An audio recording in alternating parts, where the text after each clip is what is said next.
Bismillahirrahmanirrahim. Osmanlıca Dergi YouTube kanalına hoş geldiniz. Bu hafta Osmanlıca belge okumaları dersimizde ilk okuyacağımız belge Sultan Abdülmecit dönemine ait bir belge olacak. Bu belge Osmanlı Devleti'nin İrlanda'ya yardımı hakkında. 1840'lı yılların sonlarında İrlanda'da bir kıtlık baş gösteriyor. Kıtlığın sebebi de İrlandalıların en önemli yiyecek kaynağı olan patatese bir nevi bir bakteri bulaşıyor. Bunun üzerine bu patatesler tabii tarlalarda yetişemiyor ve çürüyor. Bu yüzden büyük bir kıtlık meydana geliyor İrlanda'da. İrlanda'da meydana gelen bu kıtlık sebebiyle de İrlanda'da birçok insan ölüyor veya ülkeyi terk ediyor. O dönem için tabii tarihi kaynaklarda rakamlar veriliyor. 1 milyona yakın insanın ya öldüğü ya da ülkeyi terk ettiğinden bahsedilmekte. Bu sebeple tabii Osmanlı Devleti İrlanda'nın bu durumuna bilgâne kalmıyor ve yardım elini uzatıyor. Şimdi Sultan Abdülmecid'in İrlanda'ya yaptığı yardım üzerine İrlandalıların tekrardan teşekkür mektubu göndermeleri ve yine kendilerini temsilen bir İrlandalı'nın gelerek Sultan Abdülmecid'e teşekkür edeceğiyle alakalı bir belgeyi okuyacağız. Bu belgenin türü İrade-i Seniye. Aynı zamanda Rikat ile yazılmış bir belge gördüğümüz üzere. Belgenin tabii özelliği şöyle. Ben biraz daha büyüteyim. Arz tezkeresi hamişine irade dediğimiz tarzda bir belge. Yani sultana, padişaha bir tezkere arz ediliyor. Bir arz tezkeresi gönderiliyor. Onun üzerine Mabeyin Başkatibi bu tezkereyi padişaha sunuyor ve onun verdiği talimatı veya emri altına Mabeyin Başkatibi tarafından yazıldıktan sonra tekrardan ilgili yere gönderiliyor. Biz bu tür belgelere arz tezkeresi hamişine yani alt kısmına irade diyoruz. Ben belgeyi okumak için daha da büyüteceğim. Belgenin tabii şöyle bir genel büyüklüğüne de bakabiliriz. Aslında büyük bir belge, büyük bir kağıt. Fakat alt kısmında görüldüğü üzere yazı var. Üst kısmında yine Hu, Bismillahirrahmanirrahim olarak başlıyor. Ve burada El-Kap kısmını görüyoruz. Nakil veya İblağ dediğimiz kısmı burada. Ve altında da arz tezkeresinin cevabı olan irade. Şimdi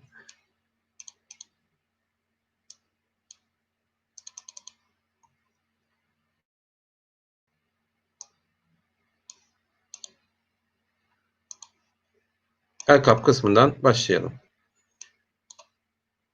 Atufetli Efendim Hazretleri. Tabi bu ifade Mabeyn Başkatibine yönelik bir ifade. Atufetli Efendim Hazretleri. Sadrazam veyahut da herhangi bir vezir tarafından veya bir nazır tarafından Mabeyn Başkatibine yönelik bir ifade.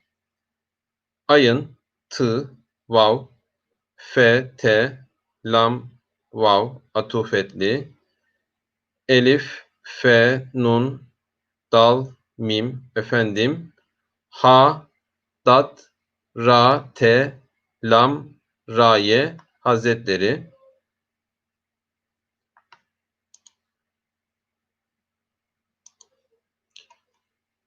Mukaddema, İrlanda ahalisine ihsan buyurulan mim, kaf, dal, mim, elif, elif, ye, ra, lam elif, nun, dal, he, İrlanda. Elif, he, elif, lam, ye, sin, nun, he, ahalisine. Elif, ha, sin, elif, nun, ihsan. B noktası burada, y noktaları burada, vav, buyu, ra, ye, lam, elif, nun, buyurulan. Tabi buradaki hattı gördüğümüz üzere bu hat gayet güzel bir hat. Sultan Abdülmecit dönemi belgelerinde bu irade-i seniyelerde veya arz tezkeresi hamişine irade-i seniye belgelerinde bu yazı çeşidini çokça görüyoruz. O dönemki katiplerin gerçekten çok güzel el yazıları olduğunu da zaten belgeden anlayabiliyoruz. Sultan Abdülmecid'in kendi el yazısı da yine kendi yazdığı Hattı Hümayunlarından da belki ileride okursak göreceğiz. Gayet güzel bir el yazısı var. Mukaddema önceden İrlanda ahalisine ihsan buyurulan, İrlanda ahalisine gönderilen, hediye olarak gönderilen 1000 lira Atiye-i Seniye'den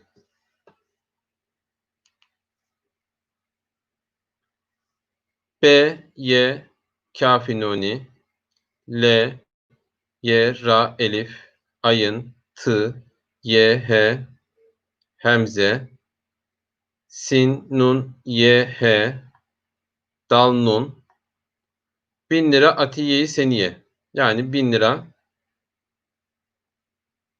bir padişah hediyesi İrlandalılara. Tabii 1000 lira bugün baktığımız açıdan bugünden baktığımızda küçük bir rakam gibi görünüyor. Fakat o dönem için 1 lira 100 kuruş, 1 kuruş 40 para. Para da geçerli ve kullanılıyor. O açıdan baktığımızda bunu 40 milyon para olarak düşünebiliriz. Tabii burada şöyle değişik rivayetler de var. İngiltere Kraliçesi'nin yani önce Sultan Abdülmecid'in 4000 lira göndermek istediği fakat İngiltere Kraliçesi'nin dahi 2000 lira kendi tebaası olduğu halde 2000 lira 2000 lira değerinde bir meblağ gönderdiği tarzında ifadeler var. Bunun üzerine kraliçenin Sultan Abdülmecit'ten rica ettiği ve daha az göndermesini istediği. Bunun üzerine Sultan Abdülmecit'in 1000 lira gönderdiği fakat kalan parayla da gemilere buğday doldurarak o insanların aç kalmaması için buğday doldurarak gemilerle İrlanda'ya buğday gönderdiği ifade ediliyor.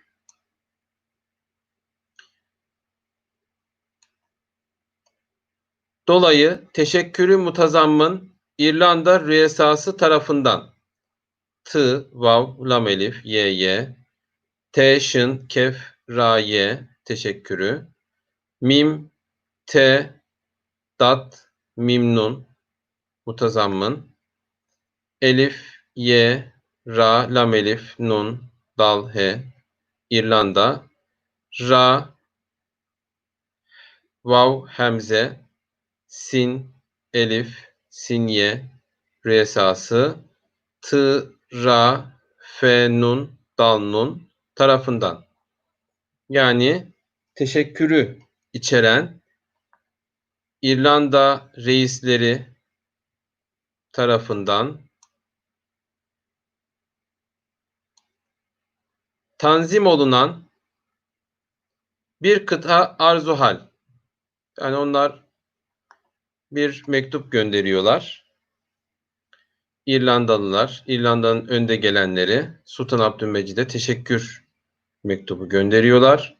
T, Nun, Z, Y, Mim, Elif, Tanzim, Elif, Vav, Lam, Nun, Elif, Nun olunan B, Ra, 1, Kaf, T, Ayın, H, bir kıta, Ayın, Ra, Dat, Ha, Elif, Lam, arzı hal. Monsieur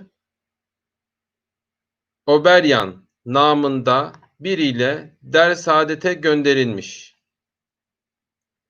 Mim, vav, sin, ye, vav, monsieur. Elif, vav, be, ra, ye, elif, nun, Oberyan. Nun, elif, mim, nun, dal, he namında be, ra, ye, lam, he biriyle dal, re, sin, ayın, elif, dal, th, dersaadete. Tabi buradaki dersaadetle kasıt İstanbul. Kef, vav, nun, dal, re, lam, mim, şın gönderilmiş.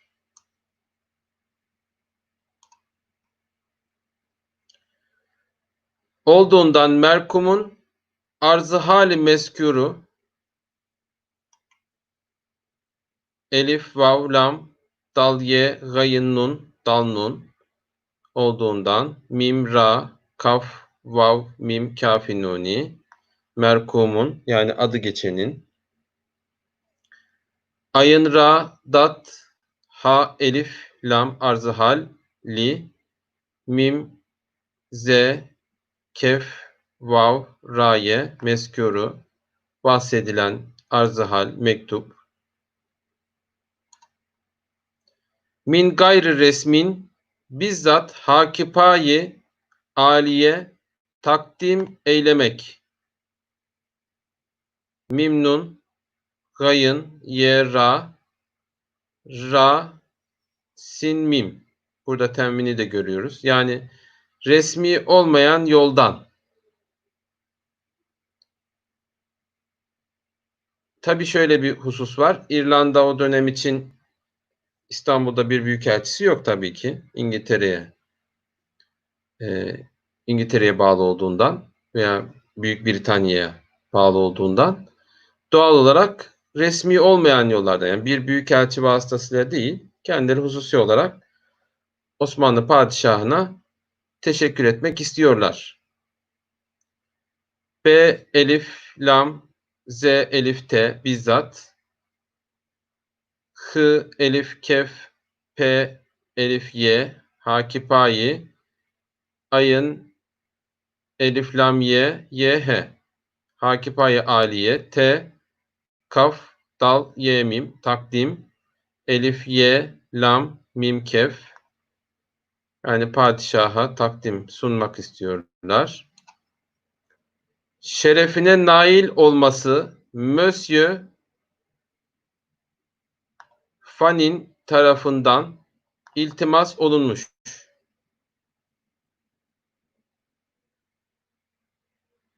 Şınra, fe, nun, he şerefine, nun, elif, hemze, lam, nail, elif, vav, lam, mim, sin, ye olması, mim, vav, sin, ye, vav, monsieur, fe, elif, nun, ye, nun, fanin, t, ra, fe, nun, dal, nun tarafından, elif, lam, te, mim, elif, sin, iltimas, elif, vav, lam, nun, mim, şın olunmuş. Tabi burada bu İrlandalıların teşekkür mektubunu vermek için gönderdiği kişiyi de yine Osmanlı padişahının tanıdığı birisi diyor ki bu İrlandalıların gönderdiği kişidir, güvenilir bir kişidir tarzında. O ona ne yapıyor?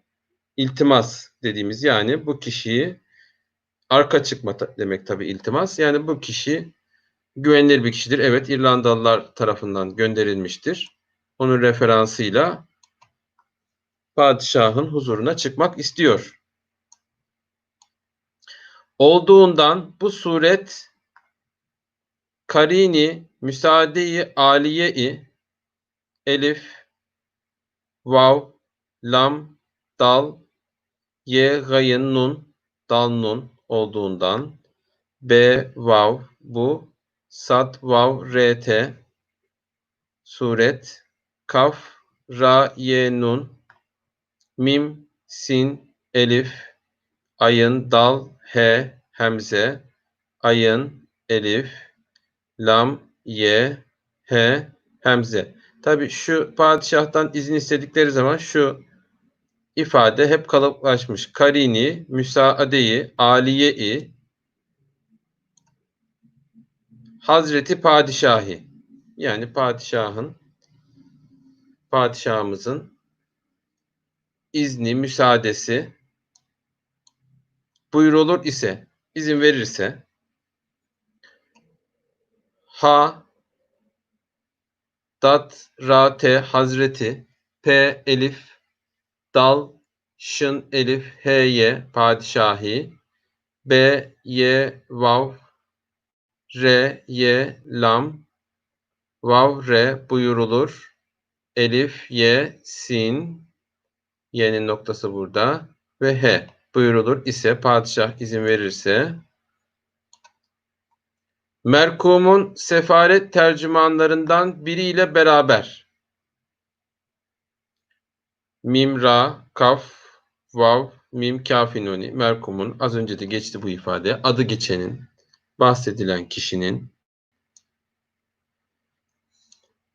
sin, fe, ra, sin, fe, elif, ra, te, sefaret, te, ra, cim, mim, elif, nun, lam, ra, nun, dal, nun tercümanlarından.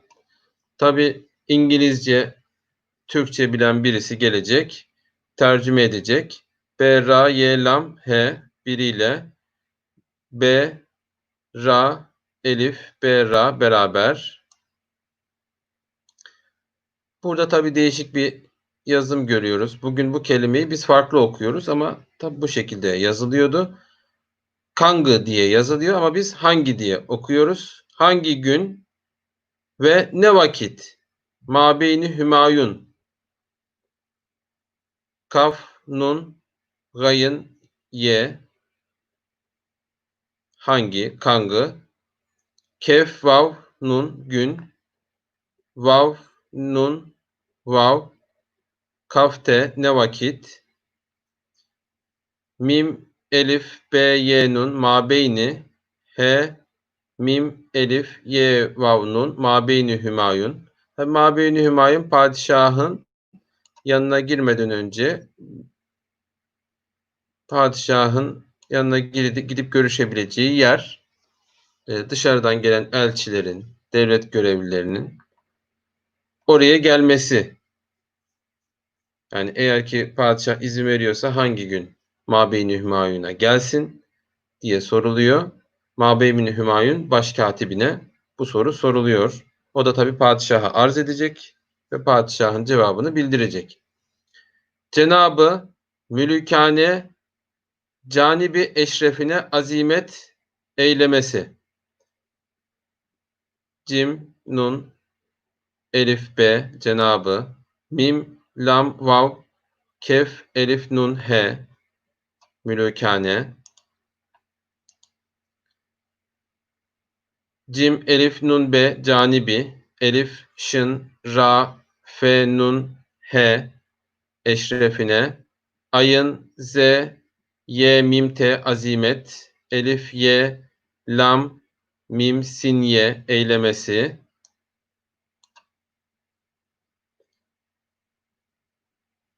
Mabeyni Hümayun'a, padişahın huzuruna gelmek için Mabeyni Hümayun'a gelmesi hakkında her ne veçle emrü fermanı maali nişan. Ha, kaf, nun, dal, he hakkında, he, re, her, nun, vav, c, he, lam, he, her ne veçle, elif, mim, ra, vav, fe, ra, mim, elif, nun, emru fermanı, mim, ayın, elif, lam, ye, maali, nun, şın, elif, nun, maali nişan. Burada da yine padişahın emir ve fermanı soruluyor. Emir fermanı, maali nişanı, Hazreti Şehinşahi. Tabii maali ne demek? Yücelikler, yüce ve üstün dereceler demek. Maali nişan yani yüceliği gösteren manasında. Şehinşahi de yine yüce padişahlık demek.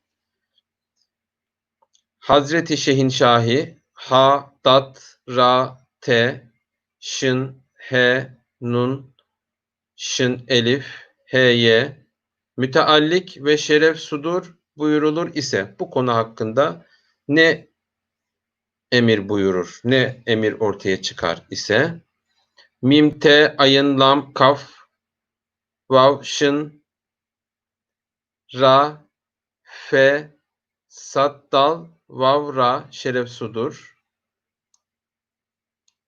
B, ye, vav, ra, ye, lam, vav, ra, elif, ye, sin, he buyurulur ise bu son kısımlar genelde belgelerde birbirine çok benzemekte, kalıplaşmış kelimeler. Muktezai münifinin icrasına iptidar olunacağı beyanıyla tezkire-i senaveri terkim kılındı efendim. Yani bu cümleleri aynen birçok belgede görüyoruz bu şekilde. Arz tezkerelerinde bu şekilde görüyoruz.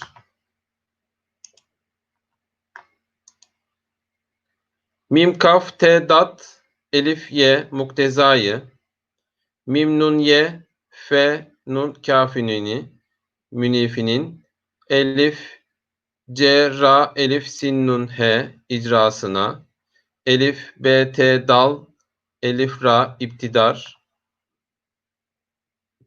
elif, vav, lam, nun, he, cim, gayın, ye olunacağı, b, y, elif, nun, ye, lam, he beyanıyla, t, z, kef, ra, he, hemze, tezkireyi, s, nun, elif, v, r, y, senaveri, t, r, kaf, ye, mim, terkim, kaf, lam, nun, dal, ye, elif, fe, nun, dal, mim. Efendim şeklinde standart. Münif burada tabii ki şuradan başlarsak muktezai münif yüce gereğinin icrasına yapılmasına iptidar başlanacağı beyanıyla tezkire-i senaveri daima öven demek senaveri terkim kılındı, yazıldı efendim diyor. Şimdi alt tarafta Mabeyn Başkatibinin buna karşı padişaha bu tezkireyi sunuyor. Arz tezkiresini. Tabi şurada tarih de görüyoruz. Tarihe de bir bakalım. Tarihle ilgili daha önceden bahsettiğimiz bir hususu burada görebiliyoruz. O da nedir? Fi, tabii ki kalıplaşmış fi'nin yazılmış hali bu. D'da. Fi, selhi, cemaziyel ahir sene 1265. Tabi buradaki selh ne demek? Yani ayın son günü. Cemaziyel ahir ayının son günü 29 Cemaziyel ahir sene 1265. Aynı şekilde tabi cevabı ertesi gün verildiği için burada da ne görüyoruz? Fi Gurre-i Recep sene 1265. Yani Recep'in birinci günü. Recep'in başı. Cemaziyel ahirin sonu. Recep'in başı şeklinde belgede tarih daha önceden bahsetmiştik bu tarihlerle ilgili bu bilgiden. Burada da bir örneğini görmüş oluyoruz. Şimdi tabi belgede burası böyle eğik yazıldığı için biraz eğik okumak zorundayız.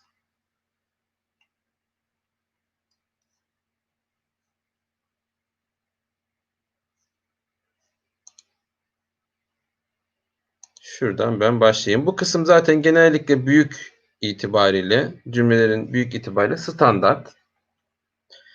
Maruzu çakeri kemineleridir ki.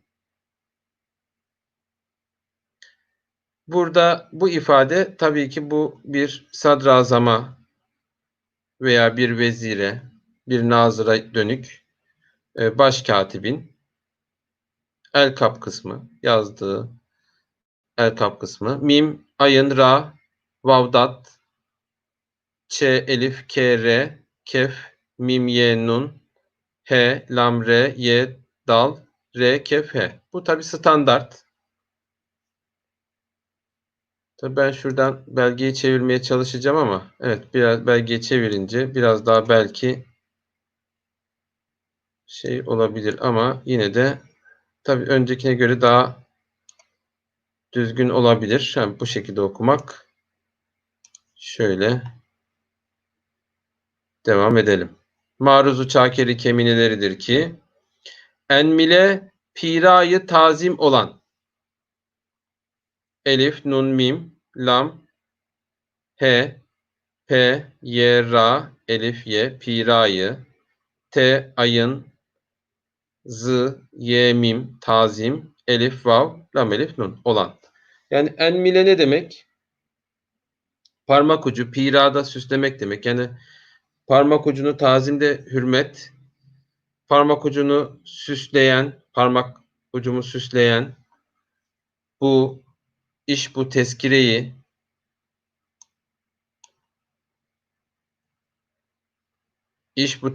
samiyeyi asafaneleri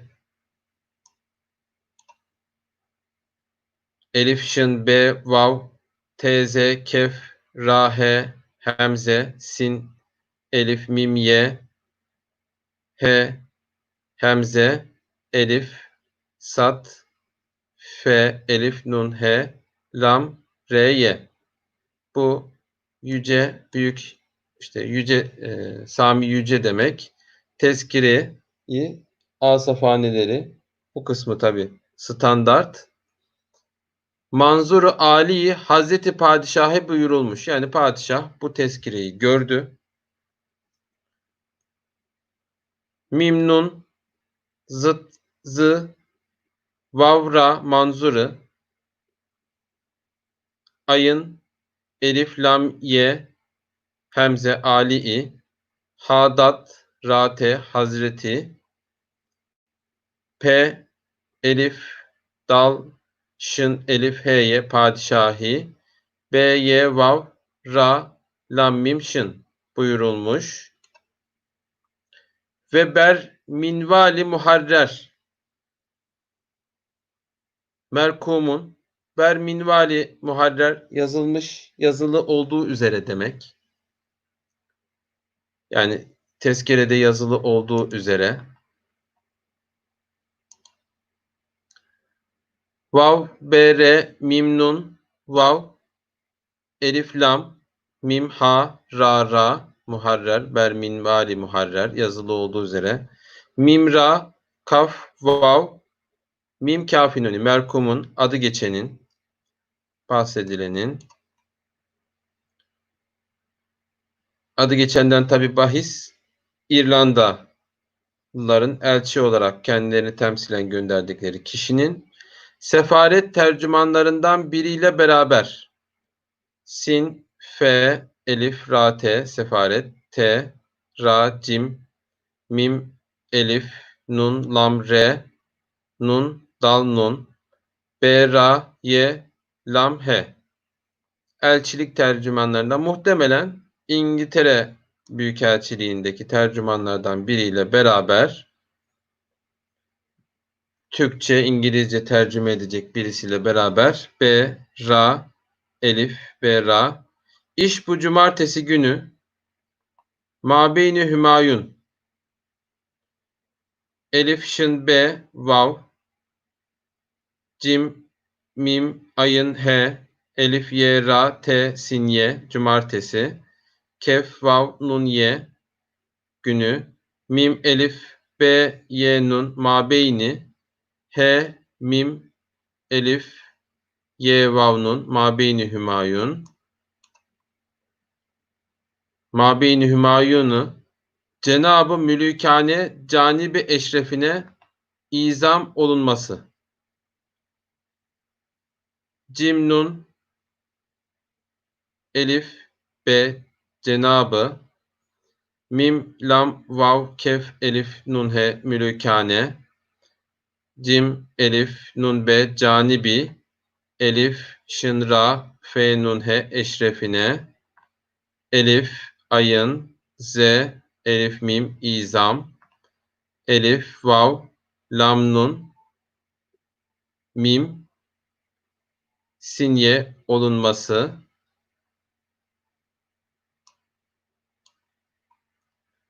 maali, efzayı, sünuh ve sudur buyurulan, mim, ayın, elif, lam, ye, elif, fe, z, elif, ye, efzayı, maali, efzayı. Yine efsada arttıran demek. Yani maali tabii ki yücelikler, hani yücelikleri arttıran. Sin, nun, vav, ha, vav, sad, dal, vavra, sünuh ve südur buyurulan. Tabii bunlar padişahtan bu şekilde emir çıktığını, cumartesi günü gelmeleri yönünde emir çıktığını söylemek amacıyla buyurulan b, y, vav, ra, ye, lam, elif, nun buyurulan, elif, mim, ra, vav, fe, ra, mim, elif, nun, fermanı, emru fermanı, hümayunu, mekarim nümunu, Hazreti Şehinşahi,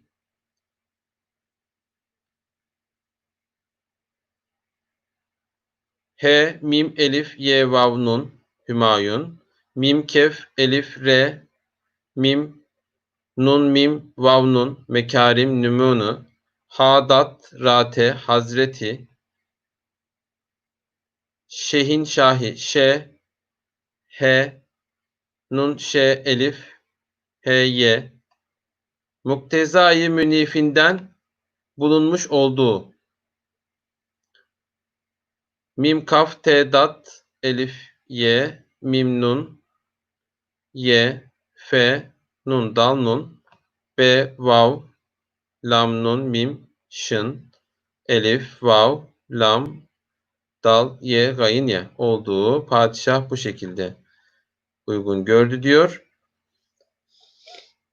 Muhatı, ilmi sami-i sadaret penahileri buyuruldukta mim, hı, ha, elif, tı, ayın, lam, mim, muhatı ilmi sami-i, sin, elif, mim, ye, hemze, sat, dat, dal,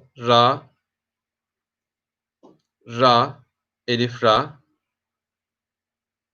t, p, nun, elif, sadaret, p, nun, elif, h, y, lam, r'ye, sadaret penahileri, b, y, vav, ra, lam, burada tabi bir klişe hızlı rikatına göre yazım görüyoruz. Buyuruldukta, dal, kaf, dal, he hızlıca birleşince bu şekilde oluyor. Buyuruldukta, ol babda emri ferman, Hazreti Veliyül emrindir. Elif, vav, lam, be, elif, be, dal, he, ol babda, elif, mim, ra, vav, fe, re, mim, elif, nun, emri ferman, hadat, ra, te, Hazreti Veliyül emrindir. Ve lam, ye, elif, lam, elif, mim, ra, kafi, nuni, dal, re. Fi, az önce de bahsettik. Fi, Gurre-i Recep, sene 1265. Evet, padişahın bu konuyu uygun gördüğü ifade ediliyor.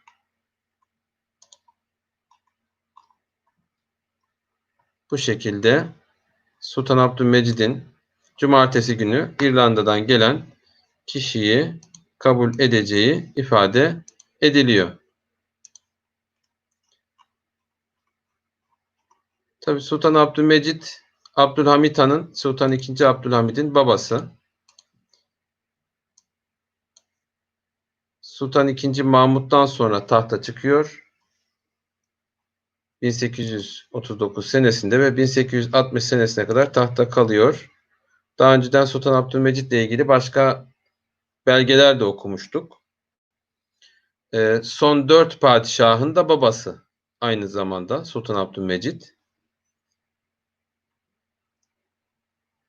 Tabii onun döneminde biz İrlanda İngiltere'nin yanında, bugün bağımsız, alt kısmı, kuzey kısmı değil de kuzey kısmı Birleşik Krallığa bağlı, alt kısmı bağımsız İrlanda 1840'lı yıllarda gerçekten çok ciddi bir kıtlık geçirmişler ve o dönemde Osmanlı Devleti tarafından yardım yapılmış. Şimdi bu hafta tabii o belge üzerinde bir konuya daha değinmek istiyorum. Belgenin ilginç bir yönü. Şöyle büyütürsek daha net anlaşılabilir. Belgenin köşesinde bir soğuk damga görüyoruz. Böyle bir kabartma. Şurada. Burada şu yazıyor. Eseri Cedid Ahd-i Hümayun ibaresini görüyoruz. Eseri Cedid Ahd-i Hümayun'dan kasıt o dönem 1844 yılında. Tabi bu belge 1849 senesine ait. Yani 22 Mayıs 1849'a ait bir belge. O dönem 1844 yılında İzmir'de bir kağıt fabrikası açılıyor. Bu kağıt fabrikası İzmir Halkapınar'da, bugün günümüzde olmayan bir göl. İzmir'de denize yakın bir göl. Onun kenarında suyla çalışan bir kağıt fabrikası açılıyor Osmanlı Devleti tarafından. Hatta burada ham madde olarak da Tersane-i Amire'de biriken eski yelken bezleri ve halat gibi hırdavat veya hastane veya kışla gibi yerlerde biriken paçavralar kullanılıyor. Bir nevi geri dönüşüm fabrikası gibi aslında. Burada üretilen kağıtlar Mahmut Paşa'da bir dükkan açılıyor. Oradan da satılıyor. Tabii Osmanlı Devleti bu fabrikayı teşvik ederek açılmasını teşvik ediyor. Bu fabrika açıldıktan sonra da bu fabrikaya alım garantisi de veriyor tabii ki. Aynı zamanda hem geri dönüşüm fabrikası, yurt dışına da kağıt satıyor. Ve devlet tarafından da buradan alınan kağıtlar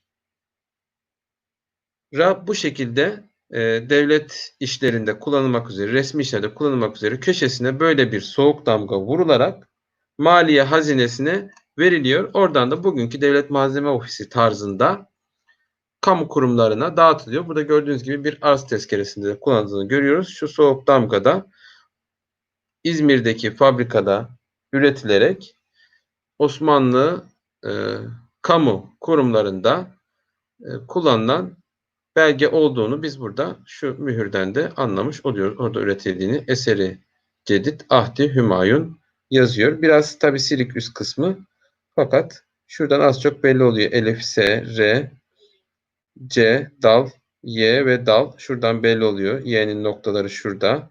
Ahd-i Hümayun. Şurada ayın var. H, dal, Ahdi. H. Şurada mim var. Elif. Y noktaları burada. Vav ve nun. Ahd-i Hümayun. Evet. Şimdi hafta içi paylaştığımız belgeyi de harf harf değil de normal bir şekilde okuyacağız. Bu belgede Trablusgarp'ta Osmanlı Devleti'nin oradaki yerel halk arasında ordu kurması. Bugün biz Libya diyoruz tabi buraya. Libya'da neresi dersek önce ona bir değinebiliriz.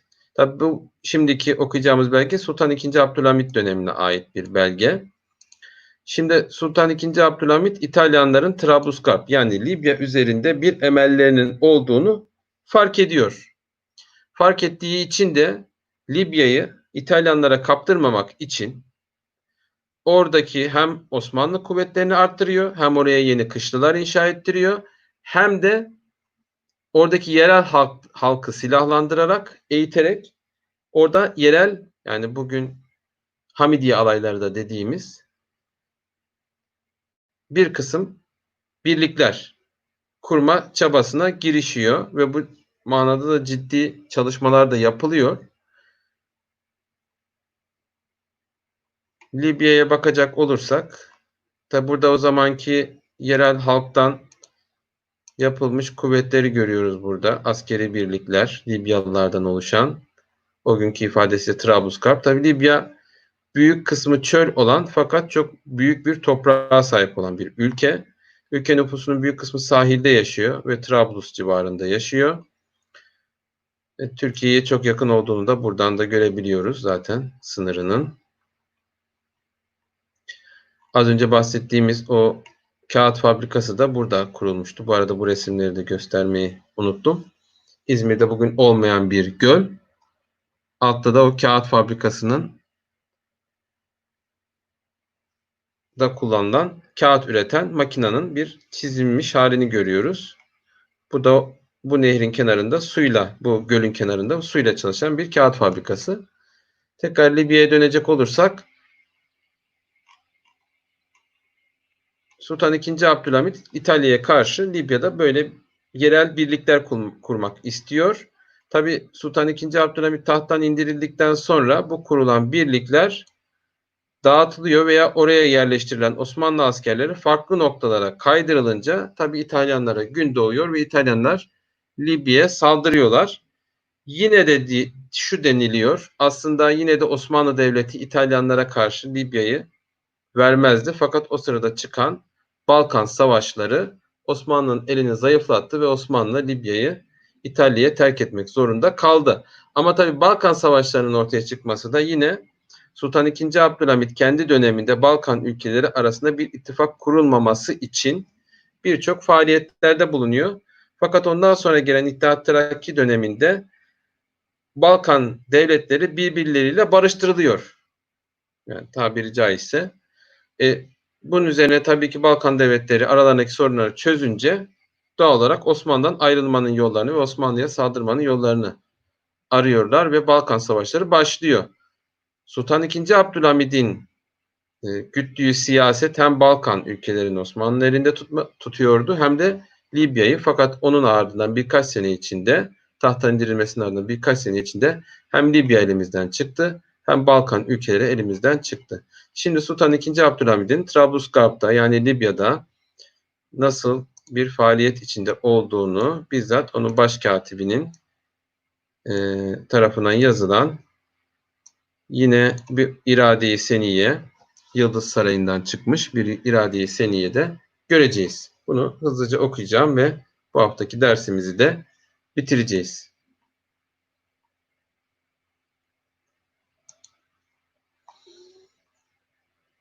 Bismillahirrahmanirrahim. Yıldız Sarayı Hümayunu.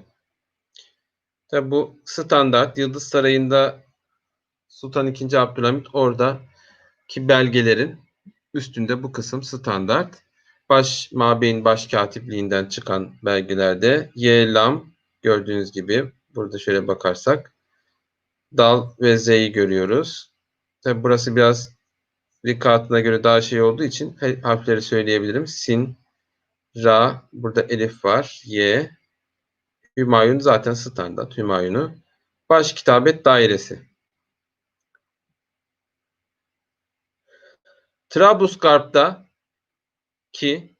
Trablusgarp'taki Kuvve-i Cünudiye'nin yani askeri kuvvetlerin şöyle yazıyı da biraz daha büyüteyim bu arada.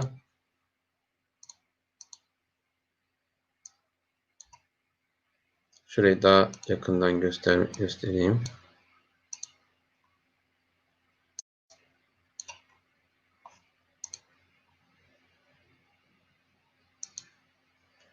Tabii arkadaşımız sormuş.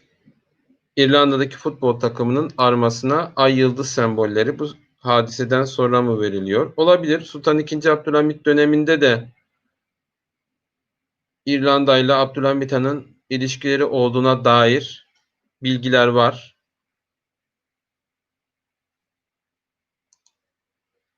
Osmanlı Devleti nerede bir mazlum veya muhtaç varsa yardım göndermiş.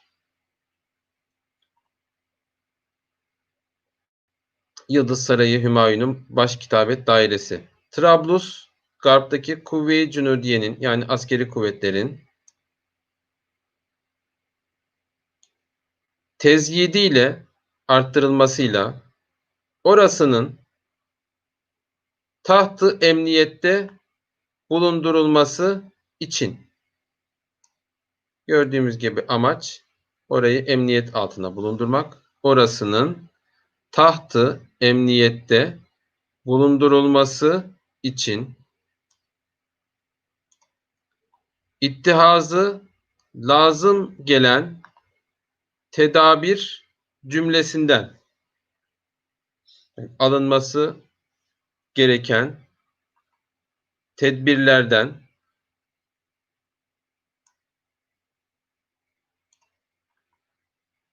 olmak üzere ahaliyi mahalliyenin, mahalli ahalinin, Libya'nın, Trablusgarp'ın yerlilerinin askerliğe alıştırılması. Yani İtalya'nın saldıracağı belli. Onun için oradaki insanları askerliğe alıştırılması gerekiyor deniyor. Ve iptida yani başlangıçta asakiri mevkiiye namı altında olarak mevki askerleri namı altında olarak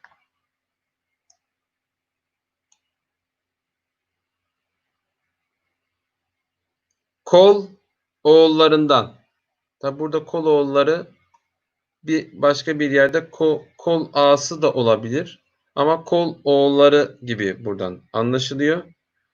Kol oğullarından taburlar teşkil.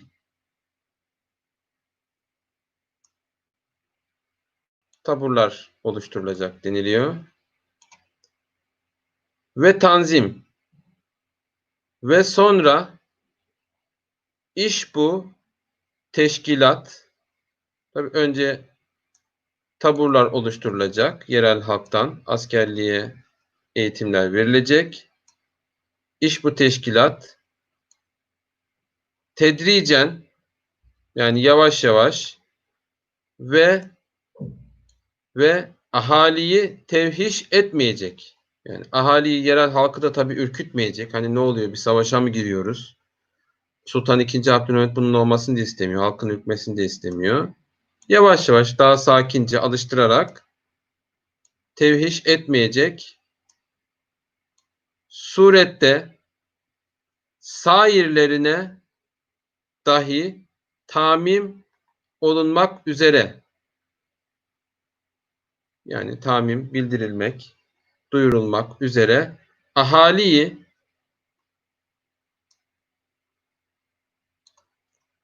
sairenin, diğer ahalilerin şimdiden kısmı sani, ikinci kısım, şimdiden kısmı sani itibarı iktiza edeceğinden, gerekeceğinden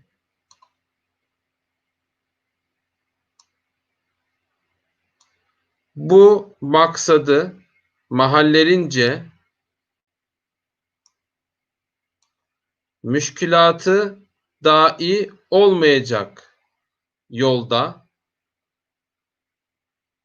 Tabi buradaki dahi kelimesi normalde duacıdır, dahi kelimesi. Fakat burada sebep olan şey manasında kullanılıyor. Müşkülatı dahi olmayacak yolda husule getirmek üzere, yani müşkülata, zorluğa sebep olmayacak şekilde husule getirmek üzere, neticeye vardırmak üzere oralara ümerayı askeriyeden, asker, üst rütbeli askerlerden mürekkep birer zatın riyaseti altında, yani tabi Osmanlı'dan da oraya askerler gidecek, üst düzey askerler, onların başkanlığı altında müteşekkil birer oluşturulmuş birer komisyon izam olunması, birer komisyon oluşturulacak üst düzey rütbeli askerlerin başkanlığı altında. Ve iş bu komisyonun ahaliden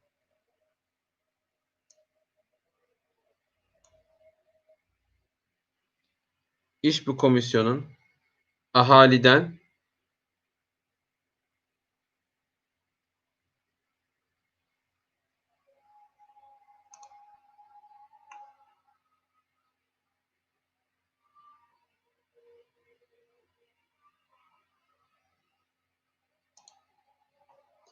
bazı erbab-ı nüfuzun istihsal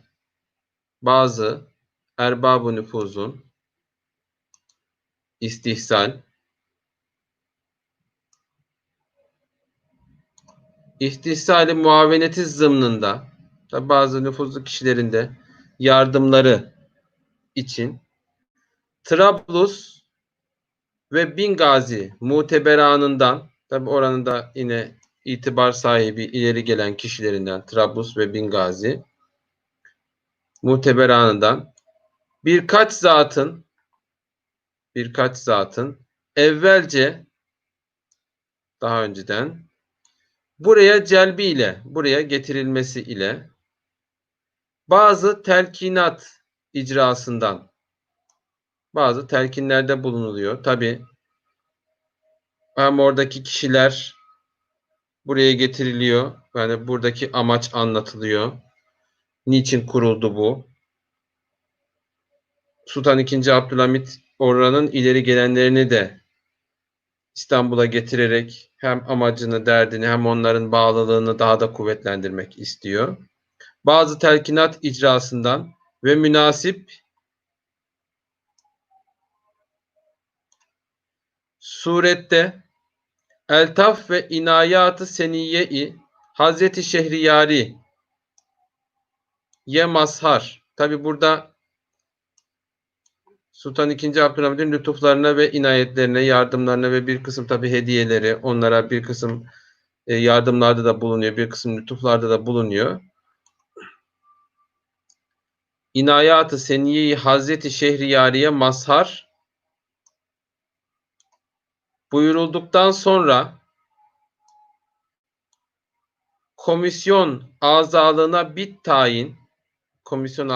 tayin edilerek Trablus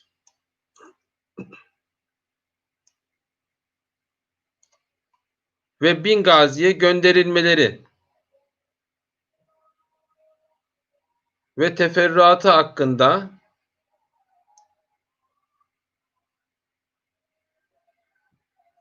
şeref sadır olan irade-i seniyye-i mülükane mantuk-ı alisi vechle tarafı Sami sadaret penahilerinden, Sadrazam tarafından sevk eden, yani önceden gönderilen işar üzerine bu kere Bingazi muteberanından bu sefer de 2 kişiyi getiriyorlar. Yine Bingazi'den. Mahallince intihab olunan, yani oradaki kişiler kendi aralarından 2 kişiyi oradan seçiyorlar. Seçilen, intihab olunan Salim Mecisi ve Hacı Salim Dağem efendiler der saadete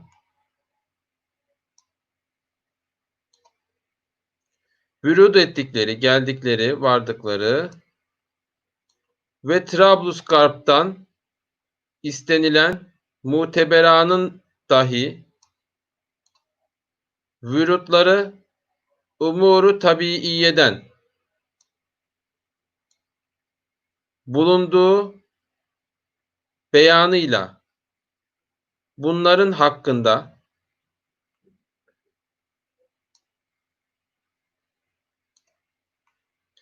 olunacak muamelenin istizanına izin istemek demek. Tabi istizan. İstizanına dair varit olan fi 7 Recep sene 1308 tarihli tezkire-i valayı seraskeri, seraskerlikten gelen tezkire, ledel arz manzuru ali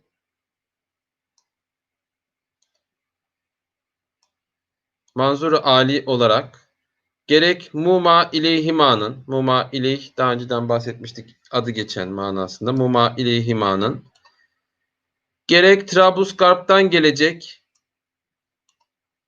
olan muteberanın ikamet ve beytutetleri için, yani onları tabi gelecekler, İstanbul'da kalacakları bir yere ihtiyaçları var. Onların kalmaları ve gecelemeleri için Beşiktaş'ta bir yer ayrılıyor. Tabi Yıldız Sarayı'na yakın bir yer.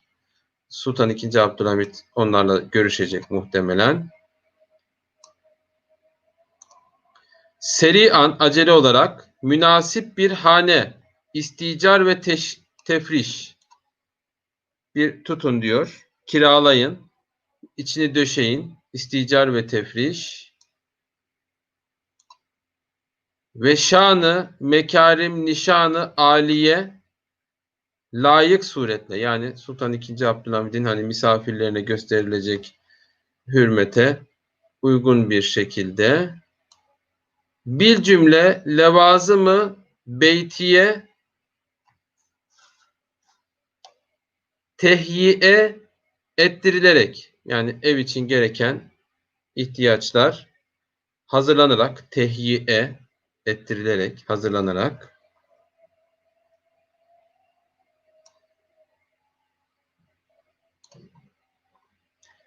Atebe-i Ulya'ya arz-ı malumat olunması. Tabi Atebe-i Ulya yine padişahtan bahsediyor. Yani bunu yapın, evleri kiralayın, döşeyin, hazırlayın, ihtiyaçlarını koyun ve bunu tekrar padişaha bildirin. Yani Sultan II. Abdülhamit yaptığı her işte bu şekilde en ince ayrıntısına kadar takip ediyor.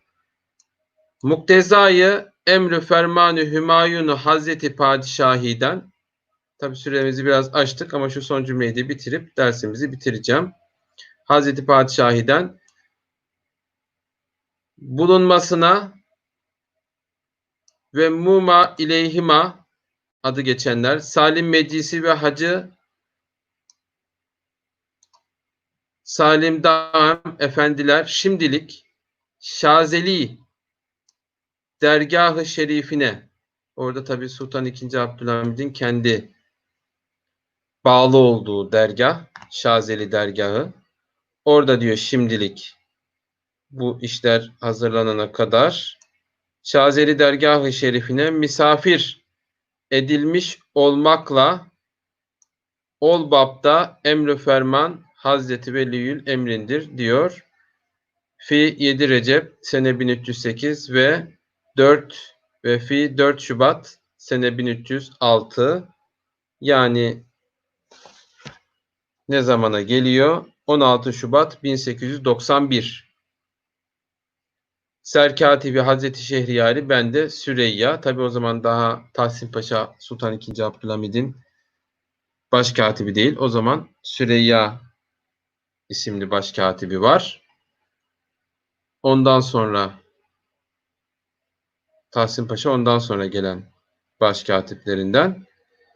Bu şekilde Sultan II. Abdülhamid'in Libya ile ilgili çalışmaları bu şekilde.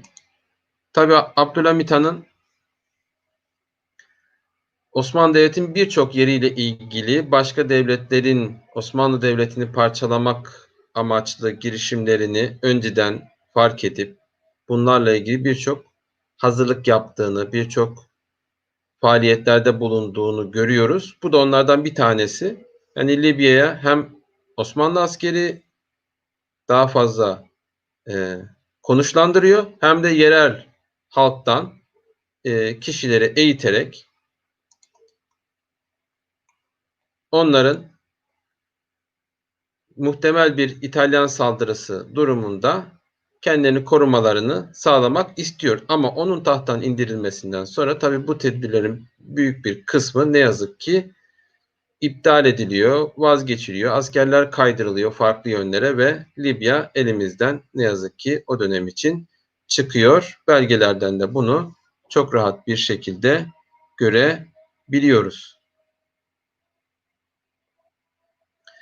Haftaya inşallah görüşmek üzere. İnşallah faydalı bir ders olmuştur.